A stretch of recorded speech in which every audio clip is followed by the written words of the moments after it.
the great Patrick Byrne, serial entrepreneur. He's going to talk to us about the deep state, what they're up to, how we can pursue honest elections, and give us a little bit of insight into what we can do as Americans to save our country. Patrick, come on up. Guys, give him a round of applause, please. Alex, thank you very much. Thank you very much. Hello, hello. I'm going to use, even though there's officially 1 minute left in the break, I'm going to start because I have a dense PowerPoint, which I'm going to deliver Japanese style. So you have to pay attention. Remember, I used to be a college professor. This is not, I've put a lot of information in here, some things that the public does not know yet, some dots they've not connected yet. I'm going to run through this. You're going to have to pay attention if you want to follow it. We have two crimes going on in this country. The deep structure of what you've been facing the last 3 years is really the convergence of two crimes: espionage and election theft. The espionage, Cuba and Venezuela have penetrated the United States government. There are 4 traitors within the United States government. I'll be talking about 2 of them momentarily. And it was through the conjunction of Cuba and Venezuela that they rigged the 2020 election. But ultimately, this is a counter-espionage story. Cuba and Venezuela have penetrated the United States government. 4 American traitors. One is an ambassador, Manuel Rocha. If you go on the State Department Office of the Historian today, you will see Rocha was an advisor to the National Security Council, highest executive decision-making body in the USA, in the U.S. government. Traitor number 2, Juan Gonzalez, National Security Council. He's Biden's #1 advisor on Latin America. He's in charge of the Latin American desk. He's a traitor as well. He's a Cuban-Venezuelan asset. There's 2 more traitors, high level within the United States government. I know their names. I'm not going to name them now. But there's 2 more high-level traitors. Why should you believe me that I know what I'm talking about? Well, I've known this and been telling this for 2 years to people. For 2 years. Not publicly, but in other settings. In December, the first of them got arrested. The guy I've been saying for 2 years is a traitor. Ambassador Manuel Rocha got arrested in December. It was described as the highest level penetration in 50 years. It's not a footnote. It's very central to our story. He, just about a week ago, he pled to 15, he pled guilty a month ago. He took a plea deal a week ago or 5 days ago for 15 years. Now that's pretty unusual, 15 years for the highest level spy in 50 years in America. He got that deal, I would strongly surmise, because he rolled. You sheriffs know something about making people roll. Put him in a prison cell and tell him what the next 40 years look like. Who did he roll on? I'm only surmising this. I'm not giving inside information. He rolled on the #2 spy. The #2 spy in the U.S. government who's been working for Joe Biden. He stepped down. If you go back about 3 or 4 weeks, there was a Saturday evening where a very high-level National Security Council official stepped down suddenly. There's very little explanation, just private affairs. No, he's a spy. He's a double agent. He's a traitor. He worked for Venezuela and Cuba. I believe he got named by Ambassador Manuel Rocha, and you can look up yourself that about 3 or 4 weeks ago, a Saturday evening with no explanation, a very high-level National Security Council guy stepped down. He's a traitor. He got caught. The 2 other traitors, one of them was detained in December, his electronics taken. I'm not going to tell you who the 4th is. Why is this story of Cuban and Venezuelan penetration of the U.S. government so vital? Here is the history of the election cancer in the Americas, in the world. 1992, Colonel Hugo Chavez tried to run a coup in Venezuela. He was defeated. He went to prison for about 6 years. 1997, 3 young men started a company in Venezuela, software company, did home automation. It was called Software Softer. The next year, Hugo Chavez got out of prison, ran for president, became president. In 2001, he knew his polls were like already 60-40 against, 65-35 against. Those 3 young men from Software Softer, he sent to Boca Raton, Florida, with his capital, and they started a company called Smartmatic. It's a Delaware filing from and people say, oh, the airhead journalists say, Smartmatic, none of this isn't Venezuela. No, it's 3 Venezuelan immigrants who filed a Delaware corporation, and their capital comes from the Hugo Chavez cartel. But it's not a Venezuela company. Literally, that's all it takes. Somebody to stop the mind of someone at the New York Times. That little trick. Yeah, it's not registered in Venezuela. It's registered in Delaware, but it's 3 immigrants, Boca Raton, and they're using cartel cash. They rigged a national referendum in 2004 for Hugo Chavez. He was down 60-40, but in the national recall referendum, he won the 60-40. Hugo Chavez understood that they had dynamite. A politician understanding that you can rig an election is like a conquistador hearing about El Dorado. Politicians are about power. To understand this, okay, they tried to sell to George Soros' Dominion. That's who was really behind Dominion. They got blocked by actually a Democratic congresswoman and the DOJ, or the Treasury CFIUS, the review said we can't sell this good American company, Smartmatic, to a foreigner like George Soros, like Dominion in London. So they just took their intellectual property, they stuffed it. They bought an old American election company that made the old kind of mechanical machines. They bought it, they stuffed it with their intellectual property, they spun it off, that's Sequoia, and then Dominion bought Sequoia in 2010. And they've been rigging elections ever since. Now you can look this up. The 2016 election in Philippines was rigged. There's a DOJ indictment for Smartmatic.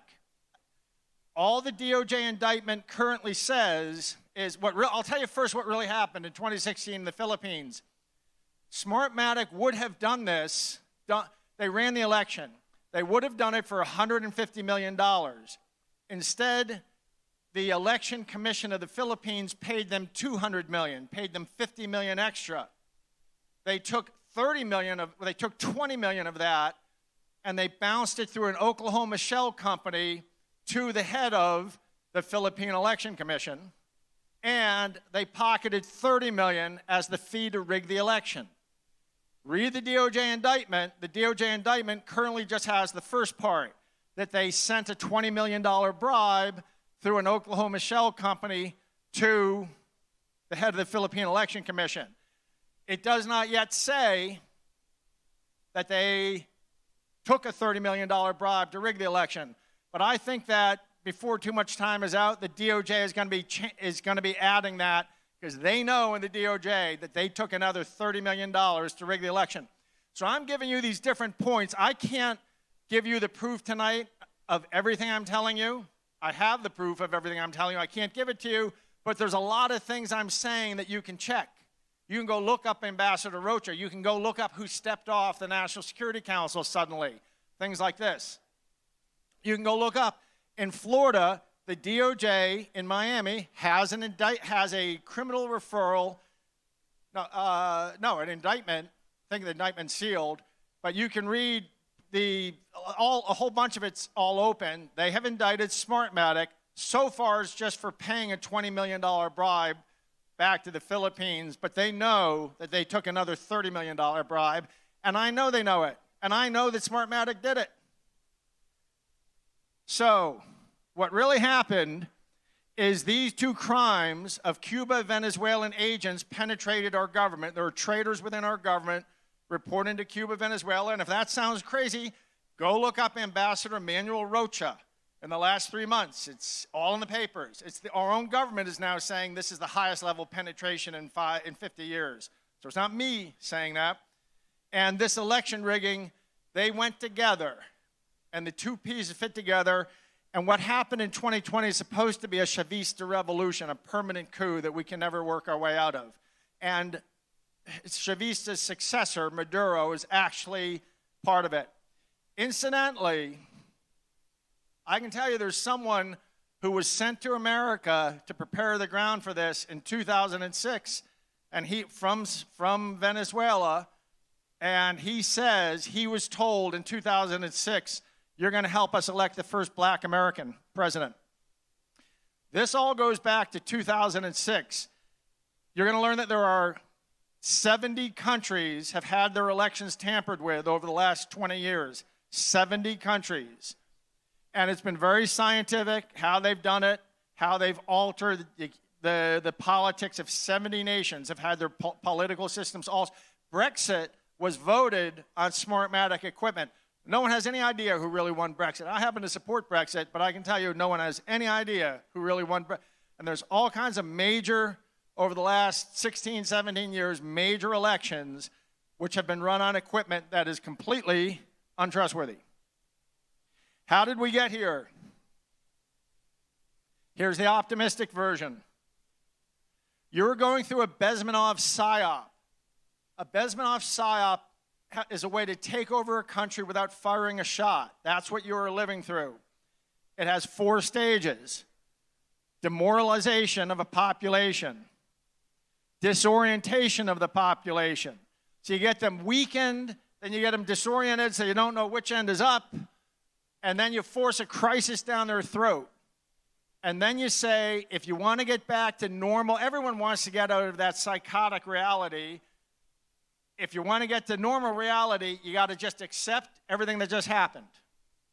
That's called a Bezmenov mile psyop for regime change. Okay, so it's demoralization, disorientation, crisis, and normalization. You get them demoralized, disoriented, weakened, you shove it down their throat, and then you say to get back to reality, to normalcy, you just accept it. In our case, demoralization was COVID.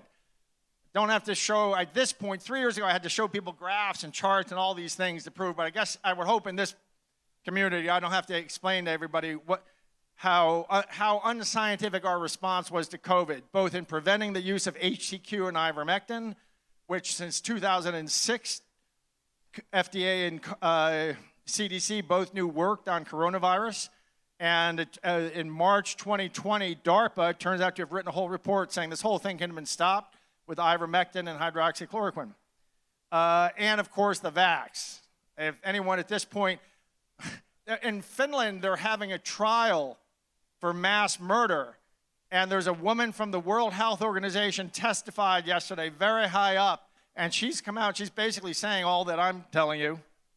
Demoralization was COVID. The disorientation was this stuff. Americans weren't used to seeing somebody take over 6 city blocks in Seattle and declare it an autonomous zone, things like that, and law enforcement letting it happen. I was walking in front of the FBI building, and I saw, in those months, I saw like some guys on motorcycles take over the FBI, the street in front of it, and the FBI, the premier law enforcement in the world, did nothing about it. So that Antifa BLM stuff was the disorientation. Crisis was the rigged election. You don't need to hear any more from me about that. Normalization, that's the whole cancel culture. So if this whole last 5 years have seemed strange with COVID and Antifa and rigged elections and cancel culture, it's this kaleidoscope, they fit beautifully, they map onto perfectly a Bezmenov psyop for regime change. That's what you're experiencing. Here's the pessimistic version. If there's one thing I want you to take out of this is get this book, 1 Second After. 1 Second After came out of a 2005 national security planning exercise in Washington, D.C. All the DOD, CIA, all those kind of people were part of it. What they learned was so startling about how America crumbles. They had not understood till they war gamed it, that they assigned somebody involved, a futurist with the U.S. government, to write a novel to teach the public. So this guy claims to be a history professor. He's actually a futurist with one of the 3-letter agencies. And what it explains is how society will crumble under stress, whether it's an EMP or an Ebola or it's a financial crisis, how it cracks. And how it cracks, it turns out we have a much more fragile nation than we understood. We have these invisible supply. The average food an American eats has been trucked 1,500 miles. All that stuff snaps. By the way, what they model out is in 1 year, 90% of the population dies from supply chain collapse. Food, fuel, and pharmaceuticals. There's only 30 days of pharmaceuticals in the supply chain. There's 3 days of food in the cities. Within 30 days, we go through a tipping point we can't get out of. There's a worse scenario we're facing. Anthropologists say that there's a pattern to every nation that goes through genocide. You panic the people. The people have to be panicked, because when people are panicked, they don't think from their frontal lobe. They think from their amygdala, which is your fight or flight part of your brain. And when you're in this mode, you just look at, you become a herd animal. So they got to get people thinking from their amygdala through panic. They got to tribalize them. The Germans did it saying there's these tuberculosis in Eastern Europe and these Jews among us. They have cousins and second cousins and these shtetl Jews in Russia, and it's going to make its way back here. So we need to make them wear yellow stars and have them social distance, and they got to walk on the sidewalk, or off the sidewalk, and social distance and stuff. That was all because they have relatives who carry TB back in Eastern Europe. That was the whole. But what you really need is some visual separation of the in-group from the out-group. In our case, it's masks and vaccine cards. Demonization. This is a pandemic of the unvaccinated, or so on and so forth, or the Jews stabbed us in the back for Germany. And then fourth comes the genocide. And our anthropologists say the genocides all have this pattern. You want to learn more? China is behind it. China's a long player, but if you want to read 3 books about it, just read their own national security literature. Here's the role of constitutional sheriffs and police officers. You need to organize your citizens right now. You need to organize them for what's coming. These 15 million people are military-age men, as our military calls them. These are not refugees. I've seen refugee streams all over the world. It's old ladies, it's old guys, little kids, maybe mothers. It's not 90% military-age men. They have deliberately recruited. What happened in 2020, the problem in their revolution was the latte boys at Antifa did not have the mass. They didn't have the mass. Now they're going to have the mass. They got 15 million military-age men have shown up to provide mass. Well-regulated militias is not a dirty phrase. It's in the Constitution. I think it's our only chance now. You're going to be way outnumbered across America. All the sheriffs are. Green Berets are PhDs, in case you don't know it. Green Berets aren't all like Rambo. There's the direct action side of the Green Berets. They're Navy SEALs. They run 20 miles, blow up a bridge.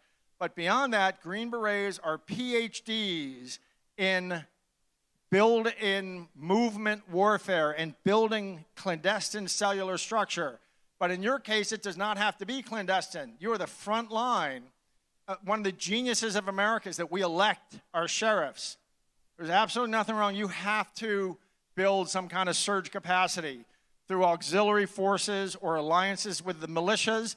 And if I were a sheriff, the first thing I would be doing is finding the Green Berets who live in my county and asking them to help. If you have auxiliary forces, you need to way ramp them up, because this is coming for us. It's going to be 2020 on cubed, because now it isn't just fighting latte boys from Starbucks, from Antifa. It's fighting 15 million military-age males. If anyone wanted to, I don't know if there's an app for it, but if some sheriff wanted, if there were a way to rapidly help sheriffs who wanted to do this, expand their auxiliary force, I've got guys from Silicon Valley, really good, very loyal to me, old school, very fast developers. I've been thinking of saying, if sheriffs needed an app that's like, it lets you greatly expand your civilian militias, your auxiliary forces or something, you let me know, and I can rush an app together that you could download on your phone and people could download in your county. You need, if you've got 200 or 300 people in law enforcement in your county, you're going to need 10 times that for what's coming, okay? If you need an app, people let me know, or just let Sheriff Mack know, and he'll get in touch. I can have a developer talk with a couple sheriffs for a couple hours, and in a week or two, we will have an app back to you that lets you greatly umbrella And I think I think you're really going to regret it now if you, in a couple months or sooner, if you don't find a way to umbrella and coordinate with your auxiliaries now. Okay.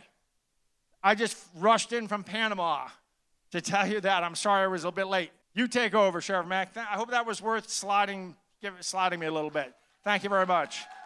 All the way from Panama. You can send Wow. that PowerPoint to anyone who asks. Okay, good. Get in touch if you want that application. Man, I appreciate you, man. Thank you. Man, Patrick Byrne, everybody. Wow. Yes.